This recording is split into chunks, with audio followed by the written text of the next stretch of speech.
My name is Susan Hartley. I'm 58 years old. At 8:06 on a rainy Thursday evening in November, I sat alone at my kitchen table, scrolling through an online marketplace, and found my wedding china listed for sale by my daughter-in-law. Not similar china. Mine. 12 place settings of Lenox ivory porcelain, with a thin platinum rim and a tiny blue forget-me-not pattern my mother had chosen with me the spring before I married. The listing showed the dinner plates stacked beside my grandmother's silver teaspoons, 2 crystal salt cellars, and the oval serving platter I had wrapped in tissue paper every Christmas for 34 years. The title read, Vintage Fine China Set, Excellent Condition, Estate Cleanout. Estate Cleanout. I was not dead. I stared at the photograph until the room seemed to tilt. In the corner of the image, just under the gravy boat, I could see the small chip on the underside of one saucer. My chip. The one that happened when my late husband, Peter, tried to help clear dishes after our 10th anniversary dinner and apologized as if he had dropped the moon. The cellar name was not my daughter-in-law's full name. It was Classy Closet Finds. But the porch in the background was unmistakable. My son Brandon's townhouse on Cedar Mills Road. I clicked through the photos slowly. There was my wedding china, laid out on a gray blanket. My mother's silver teaspoons lined up like evidence. My grandmother's salt cellars. My Christmas serving platter. My crystal cake stand. The description said, clearing storage from older relative. No longer wanted. Must sell quickly. Cash preferred. Older relative. No longer wanted. Must sell quickly. Across from me, the chair where Peter used to sit was empty. Rain touched the kitchen windows in thin silver lines. The house smelled like lemon tea, and the beef stew I had made for myself but had not eaten. On the wall above the hutch hung a framed photograph from my wedding day. Me at 24, Peter beside me, both of us holding champagne glasses we could barely afford to fill. The china in that marketplace listing had been behind us in the photograph, stacked on the gift table, wrapped in white paper and hope. My phone buzzed. A text from my daughter-in-law, Kelsey. Hey Susan, random question. Do you still have that old china set somewhere? I'm helping you declutter mentally. LOL. You should really downsize someday. I looked back at the listing, posted 2 hours ago. I did not cry. I did not call her. I did not drive to their house and pound on the door. I just took screenshots. Every photo. Every line, the seller name, the price, the timestamp, the location radius. Then I called my attorney. What they didn't know was that the buyer who messaged Kelsey 5 minutes later was not a stranger named Martha looking for dishes. It was my lawyer, and the receipt Kelsey handed over the next morning would become the first clean thread in a much larger pattern of missing jewelry, sold antiques, altered passwords, and valuables that had been quietly leaving my house for almost 2 years. This is that story. Before I tell you how my daughter-in-law learned that selling someone else's memories online leaves a paper trail, tell me where you are watching or listening from, and what time it is there. I always wonder who hears stories like this while remembering the moment someone treated their kindness like permission. And if you connect with stories about women who were betrayed, underestimated, robbed, and quietly took their power back, like and subscribe to Ultimate Revenge. Some women do not argue in comment sections. Some women send counsel. I grew up in Fairhaven, Massachusetts, in a white clapboard house near the water, where salt air peeled paint faster than my father could replace it, and every woman I knew owned at least one cabinet full of dishes that were not for every day. My mother, Evelyn Morris, believed china was not about showing off. She said it was about continuity. She used the good plates for birthdays, funerals, homecomings, apologies, and once for an ordinary Tuesday after my father came home from the doctor with good news.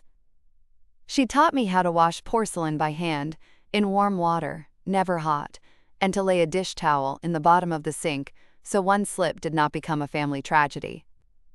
When I became engaged to Peter Hartley, my mother took me to a little shop on Union Street called Bell & Marrow Gifts. I remember the bell over the door, the smell of tissue paper and furniture polish, and the way the saleswoman carried each plate like it had a pulse. I chose the ivory Lenox set because it felt quiet. Not flashy, not ornate, just a small blue flower near the rim and a platinum line that caught candlelight gently. My mother bought the first two place settings. Peter's mother bought the serving platter. My grandmother gave me the silver teaspoons. The rest came one piece at a time from aunts, cousins, neighbors, and women from church who wrote cards saying things like, "May your table always be full." For 34 years, that china followed my marriage. It held Thanksgiving turkey, Easter ham, birthday cake, apology pie, Christmas Eve roast, and one terrible attempt at lobster risotto that Peter insisted was adventurous before ordering pizza.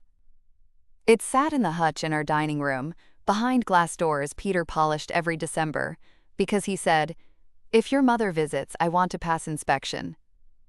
Peter died 5 years before this happened, at 61, from a heart attack so sudden that I spent the first year afterwards still listening for his keys in the door. The china became different after that, not more valuable, more crowded. Every plate seemed to hold another version of us.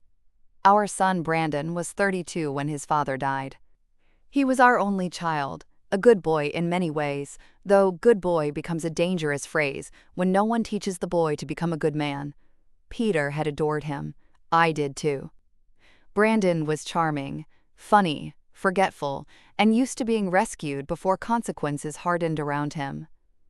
Kelsey entered our lives 2 years after Peter's death. She was 28 then, bright, pretty, and carefully helpless. She worked part-time at a boutique and full-time at being underestimated. She had long, honey blonde hair, a soft voice, and a way of calling me Mom Hartley that sounded affectionate until I realized she used it when she wanted something. Brandon brought her to Sunday dinner in March. I made roast chicken, lemon potatoes, green beans, and used the everyday dishes because I did not know her yet. Kelsey wandered through the dining room while I made coffee and stopped in front of the hutch. "Oh my gosh," she said, "you have so much stuff." I smiled because I thought she meant it lightly. Some of it has been in the family a long time. She opened one hutch door without asking and touched the rim of a dinner plate. "This is cute. Vintage is really in right now." I crossed the room gently. "Careful, that's my wedding china." She pulled her hand back and laughed. "I could never live with this much clutter. It would stress me out." Brandon said from the doorway, "Mom keeps everything." I looked at him. Not everything. I had kept what mattered. The family hierarchy, after Peter died, shifted in quiet ways. Brandon became the center of my worry. Kelsey became the center of Brandon. And I became, in their minds, the widow with the house, the savings, the memories, and therefore the person expected to provide without noticing what was being taken. At first, I liked having them around. The house felt less hollow when they came for dinner. Kelsey asked about Peter in ways that seemed kind. She wanted to see photos. She said she loved family stories. She helped me carry boxes down from the attic when I decided to sort Peter's tools. She said, "You shouldn't have to do all this alone." That sentence softened me. Loneliness can make a woman mistake access for affection. The first thing that disappeared was small. A gold fountain pen Peter had received when he retired from the county planning office. It had his initials engraved near the clip. I kept it in the top drawer of his desk. One afternoon, after Brandon and Kelsey came over to help organize paperwork, I noticed it was gone. I asked Brandon, he said, "Maybe Dad had it somewhere else." I knew he had not. Kelsey said, "You know, grief does weird things to memory." I let it go. The second thing was a pair of pearl earrings my mother had worn to my wedding. I kept them in a velvet box in my bedroom dresser. Kelsey had borrowed a scarf from my room during a family gathering because she spilled wine on her blouse. A week later, the earrings were missing. I searched every drawer. When I mentioned it, Kelsey widened her eyes. "Oh no, do you think someone broke in?" Nothing else was disturbed. Still, I let it go. The third thing was a set of antique brass candlesticks from my grandmother's dining room. They vanished after Kelsey and Brandon stayed at my house for 2 nights, while their townhouse was being fumigated, though later I learned the fumigation had been rescheduled and never happened. Kelsey said maybe I had donated them. "Susan, you've been talking about downsizing," she said. "I have not. You mentioned clearing space." "I mentioned cleaning the garage."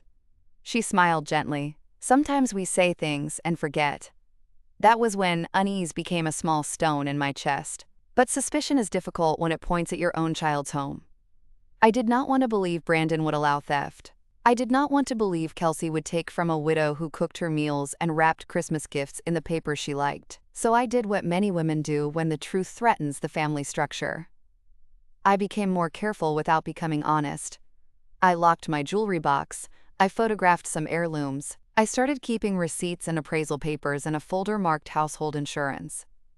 I told myself it was practical, not accusatory. The symbolic object in this story, beyond the china itself, was a small blue inventory notebook. Peter had bought it for me after my mother died, because I kept worrying I would forget which family pieces came from where. He said, "Write it down, Sue. Memory deserves backup." The notebook had a navy cover, elastic band, and pages filled with my neat handwriting. Lenox china, forget-me-not pattern, wedding registry, 1990. Morris silver teaspoons. Grandma Ruth, wedding gift. Crystal cake stand, Aunt Joanne, Christmas 1998. Gold fountain pen. Peter's retirement, county planning office. Pearl earrings, mother wore at wedding. Brass candlesticks. Grandma Morris dining room. At first, the notebook was sentimental. Then, it became evidence. Kelsey hated that notebook. Not openly, but whenever she saw it on the dining room table, she would say, "You're so organized, Susan. I could never track every little thing like that." Every little thing. That was how she minimized a life. Brandon and Kelsey married 18 months after they met. The wedding was expensive in the way weddings become when the bride says simple, but means photographed well.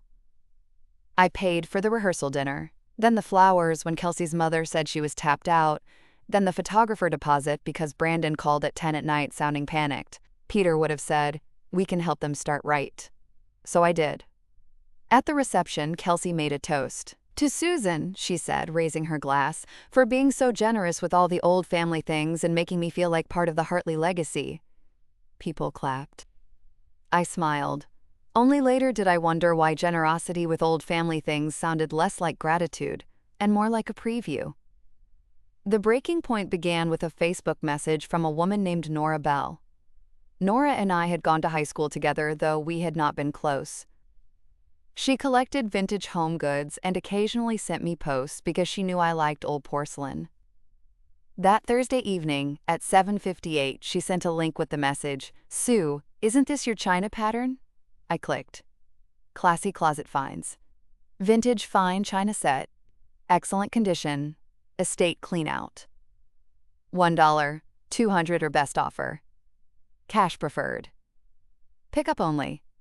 My hands went cold. At first, I told myself it could be another set. But then, I saw the saucer chip. The platinum line worn slightly near the platter handle. The salt cellars. The teaspoons. Then I saw the reflection in the gravy boat, a phone case with pink daisies. Kelsey's phone case. My body knew before my heart admitted it. I took screenshots. Then I opened my blue notebook and checked every item visible in the photos. China. Teaspoons. Salt cellars. Serving platter. Cake stand. All listed. All mine. My first instinct was to call Brandon. That is what motherhood does. It reaches for the child, even when the child may be standing beside the harm. But then Kelsey texted about decluttering. "Do you still have that old china set somewhere?" She wanted to create a record of me saying no, or maybe of confusion, or maybe of permission. I do not know. People who steal often try to build a little fog around the empty shelf. I did not answer. I called my attorney, Miriam Feld. Miriam had handled Peter's estate and updated my will after his death. She was 64, blunt, elegant, and had once told me, "Susan, grief does not suspend property law. She answered from what sounded like a restaurant. This had better be interesting or urgent. It's both. I sent her the screenshots. She called me back 4 minutes later. Do not contact your son. Do not contact Kelsey. Do not comment on the listing. My throat tightened. Miriam, that is my china. I know. What do we do? We buy it. I blinked. What? We create a clean transaction record. I will have my paralegal message as a buyer, but I'm going myself. If she sells property that belongs to you and signs a receipt or accepts digital payment, we have more than screenshots. She asked for cash. Of course she did. Miriam. Yes? What if Brandon knows? The line was quiet for 1 second. Then we will know that too. At 8:23, Miriam's paralegal messaged classy closet finds under a marketplace account belonging to Miriam's office manager's sister, with permission. The message was simple. Is the china still available? I can pick up tomorrow morning, Kelsey replied within 2 minutes. Yes. Need gone fast. Cash only. Pick up near Cedar Mills. Miriam sent me the screenshot. My chest hurt. At 9:15, Brandon called. I watched his name light up on my phone. I did not answer. He left no voicemail. At 9:20, Kelsey texted again. Hey, just checking about the china. If you still have it, I know someone who might want it. Could be a good chance to clear space. I looked at the empty hutch in the dining room. Because now, finally, I had gone to check. The china was gone. So were the salt cellars. So were the teaspoons. The hutch shelves looked enormous without them.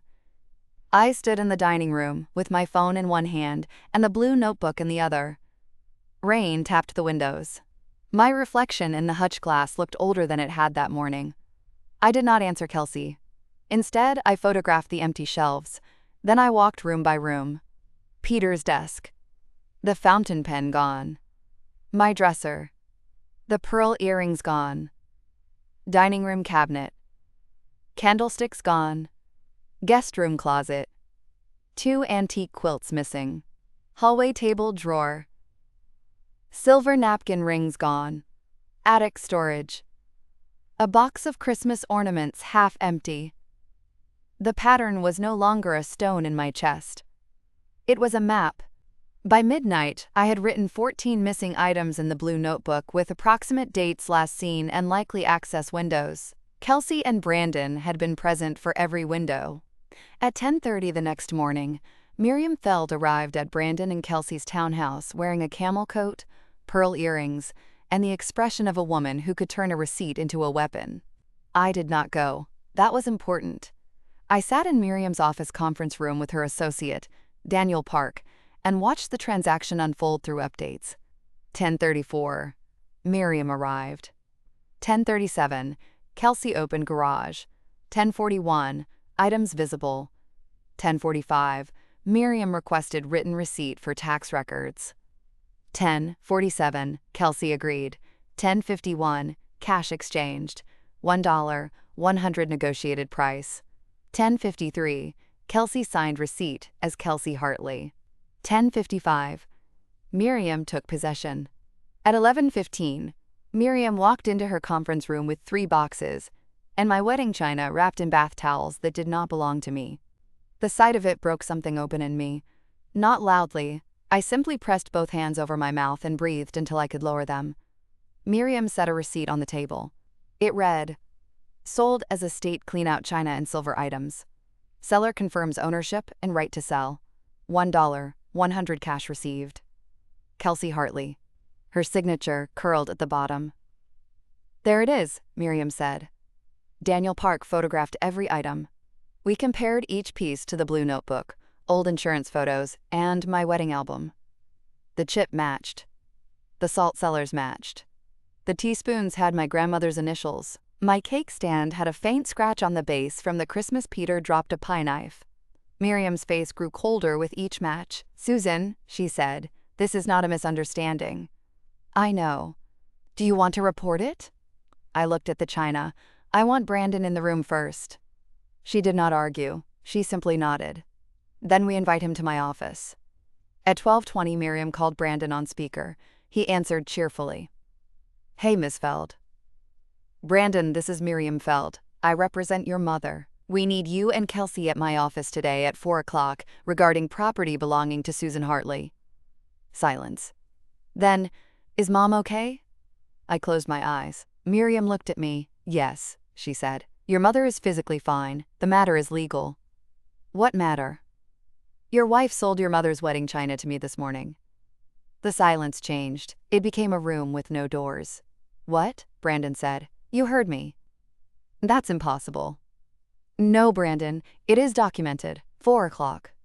Kelsey began calling me at 12:31. Then 12:32. Then 12:35. Then a text. "Susan, huge misunderstanding." Then another. "Please call me before this gets crazy." Then, "I was trying to help you." I looked at the phone and remembered her hand inside my hutch, her text about decluttering, her listing calling me in a state. I did not answer. I need to pause here for a second. If you have ever had someone take from you and then act shocked that you kept records, you know exactly what that office felt like.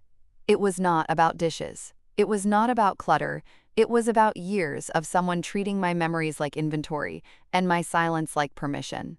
If this story is hitting close to home, leave a comment and tell me what moment made you stop explaining and start documenting. And if you have not already, subscribe to Ultimate Revenge. The quiet part is over. At 4:03, Brandon and Kelsey walked into Miriam's office. Brandon looked pale, hair messy, tie loosened like he had left work in a hurry. Kelsey wore leggings, a cream sweater, and no makeup. She had clearly chosen innocence as her outfit. I sat beside Miriam at the conference table. The china was not on display. Not yet. The blue notebook sat in front of me. Kelsey spoke first. "Susan, oh my God, I am so sorry. This is such a misunderstanding." I looked at her. "What is?" She placed one hand on her chest. "I thought Brandon said you wanted to sell it." Brandon turned toward her. "What?" She looked at him with wide eyes. "You said your mom was clearing things." "I said she was cleaning the attic." Kelsey's face flickered. Miriam slid the marketplace listing across the table. "Mrs. Hartley, this listing described the items as estate cleanout and no longer wanted."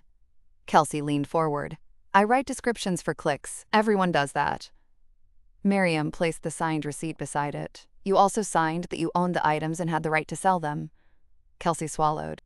"I didn't read it carefully." "You wrote it," Miriam said. The room went very quiet. Brandon sat down slowly. "Wait," he said. "You sold Mom's china?" Kelsey looked at him. "I thought we discussed selling some of the old stuff." "No, we discussed asking Mom if she wanted help organizing." She turned on me then, the softness dropping from her face for the first time. "You have so much stuff, Susan. It's just sitting there. Brandon and I are drowning financially, and you have cabinets full of things you never use." There it was. Not apology. Entitlement with better lighting. I opened the blue notebook. My wedding china was used at Christmas. Kelsey crossed her arms. "Once a year. My grandmother's teaspoons were not yours." I didn't know they were special. They had her initials. Lots of old silver has initials. Miriam interrupted. "Mrs. Hartley, where are the pearl earrings?" Kelsey froze. Brandon looked at her. "What pearl earrings?" Miriam slid a photo across the table. "My mother's pearls from my wedding. These disappeared after you were in Susan's bedroom borrowing a scarf." Kelsey's voice rose. "Are you accusing me of stealing jewelry now?" I turned a page in the blue notebook. Gold fountain pen, brass candlesticks, pearl earrings, silver napkin rings, 2 antique quilts, Christmas ornaments, crystal cake stand, wedding china, silver teaspoons, salt cellars. Brandon stared at the list. "Mom?" I looked at him. "All missing after visits from you and Kelsey." Kelsey laughed once. "This is insane. She's grieving and paranoid." That was the wrong sentence. I saw Miriam's eyes sharpen. Brandon flinched too. He knew. Somewhere in him, beneath all the denial, he knew that sentence had crossed from defense into cruelty. I said calmly, "Kelsey, grief did not write your listing." She looked away. Miriam opened another folder. We also located several completed sales under the same marketplace username. We have screenshots of a gold-engraved pen sold last January, a pair of pearl earrings sold in March, brass candlesticks sold in May, and silver napkin rings sold in August. Kelsey's face went white. Brandon whispered, "Kels?" She stood. "You had no right to stalk my account." Miriam did not blink. "The listings were public. I didn't steal anything." Miriam placed the photo of Peter's fountain pen on the table.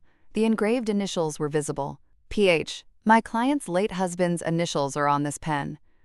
Kelsey sat down. Brandon put both hands over his face. For the first time, I felt something inside me shift away from fear and toward sorrow. My son had not necessarily planned it, but he had lived close enough to the theft to benefit from not knowing.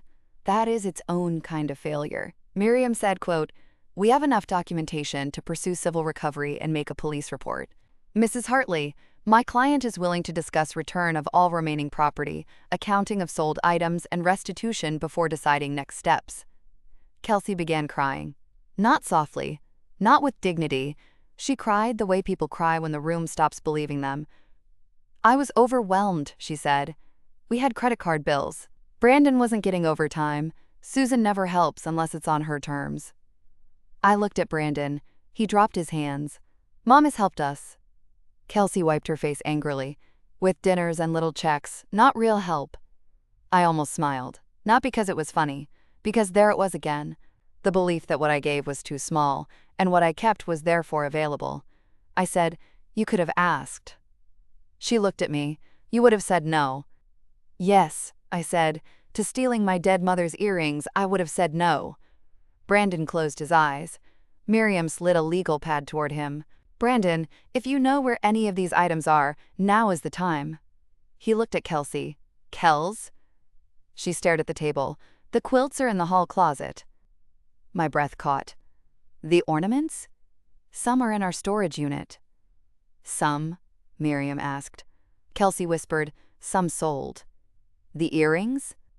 No answer. Miriam waited. Kelsey said, "Sold."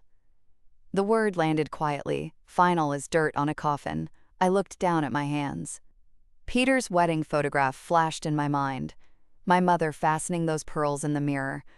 Her saying, "Every bride needs one thing borrowed from the women before her." Sold, for a credit card bill, for cash preferred, for no longer wanted. Brandon's voice broke. "Kelsey, how could you?" She turned on him. "You liked the money." He recoiled. "I didn't know where it came from." "You didn't ask." That was the sentence that changed my relationship with my son. Not because it made him guilty of theft in the same way. Because it made him visible. He did not ask. When extra cash appeared, he did not ask. When Kelsey bought new patio furniture, he did not ask. When my things disappeared and I mentioned them, he did not ask hard enough. The public payoff happened 1 week later in the probate conference room at Miriam's office, with a police officer, an insurance adjuster, Brandon, Kelsey, Kelsey's attorney, and my sister Elaine present as witness. I asked for Elaine to be there, because someone from my family needed to hear the facts before the story became softer in retelling. Elaine was 61, direct, and had never liked Kelsey. I had dismissed that as personality conflict. Sometimes your blunt sister is not being difficult. Sometimes she is early. The meeting began at 10:30 in the morning.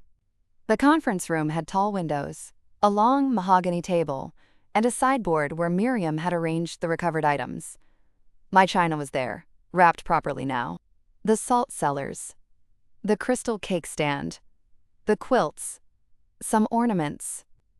The brass candlesticks had been retrieved from a local antique booth after Miriam contacted the dealer with proof. The pearl earrings were gone, the fountain pen was gone. 4 silver napkin rings were gone.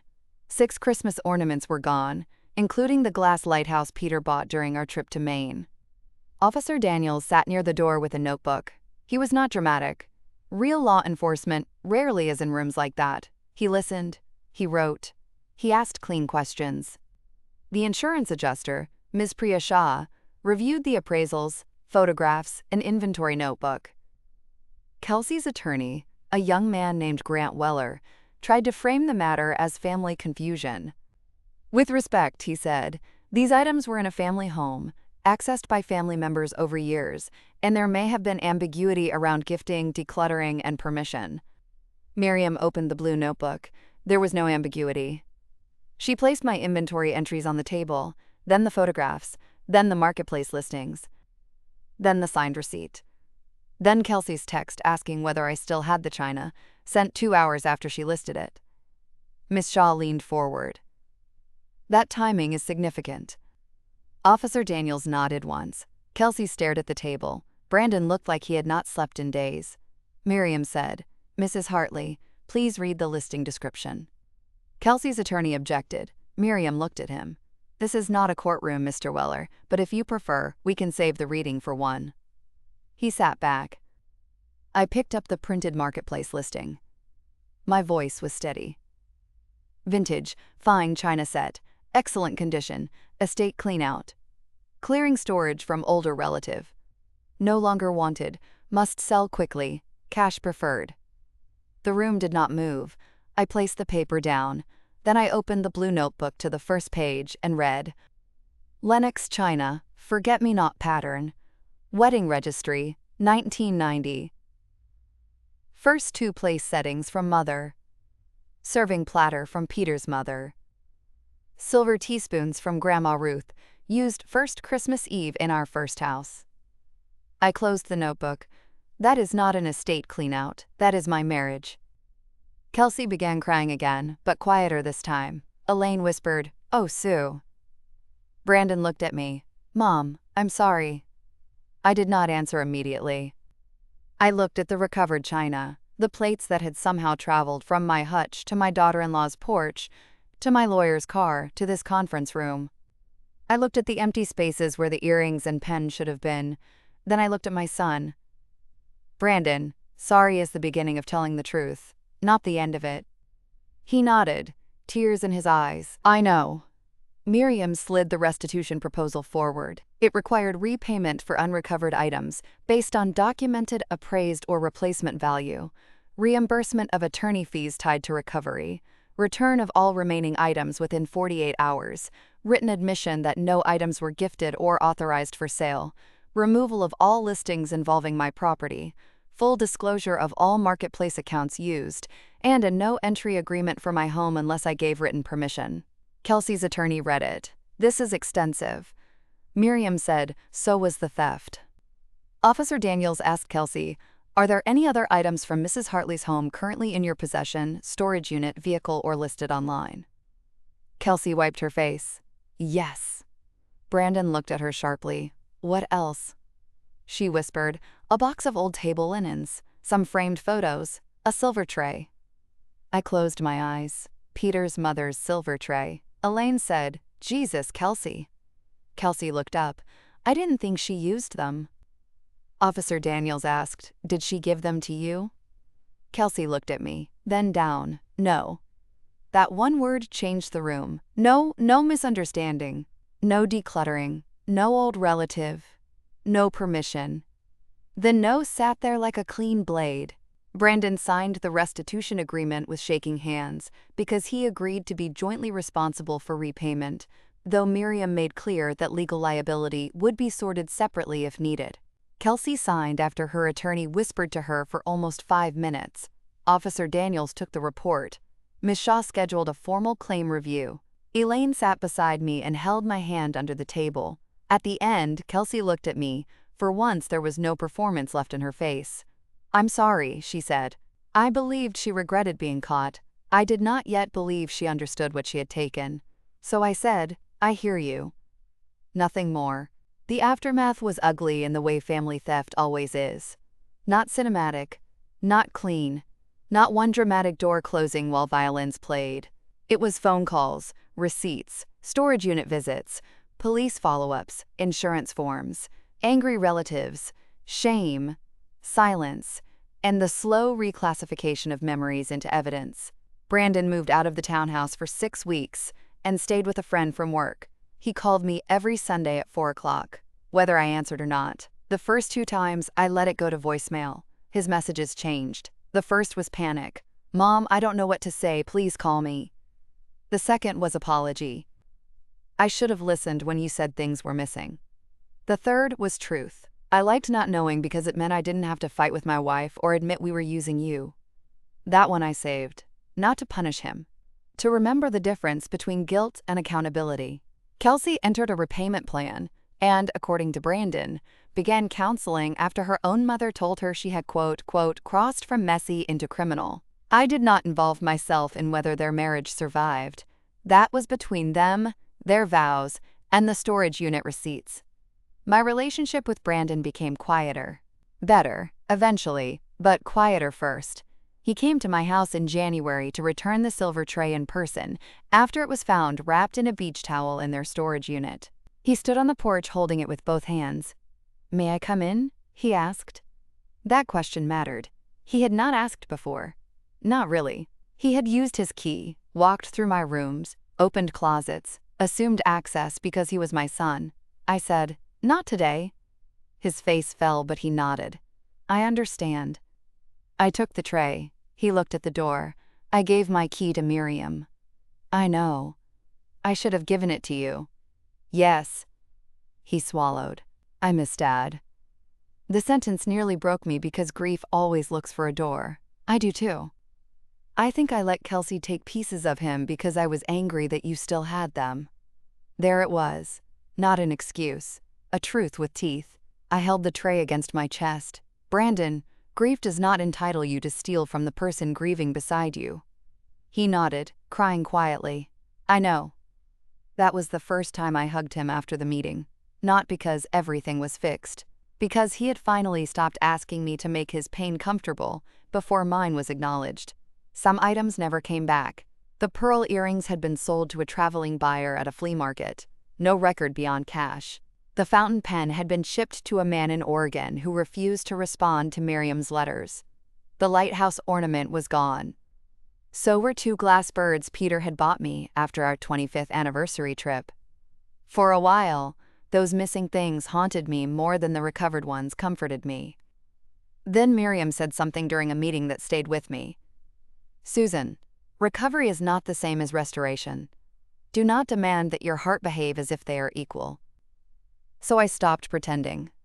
At Christmas that year, I opened the hutch and took out the wedding china. For a moment, my hands would not move. Then Elaine, who had come early to help, stood beside me and said, "Use it." "I'm afraid." "I know. What if something breaks?" She looked at me. "Sue, something already did. That doesn't mean the plates don't get to be plates." So we set the table. Ivory plates. Platinum rims. Blue forget-me-nots. Silver teaspoons, fewer now, but enough. Crystal salt cellars. Serving platter. Cake stand. The table looked beautiful. Not untouched. Beautiful. Brandon came alone that year. Kelsey was not invited. I do not say that with spite. I say it because peace sometimes requires a guest list. He brought flowers, not expensive ones, just white tulips from the grocery store. He helped carry dishes carefully, washed by hand without being asked, and when he picked up the chip saucer, he paused. "Dad did this, right?" I looked at him. "Yes. 10th anniversary." He was so upset. He was.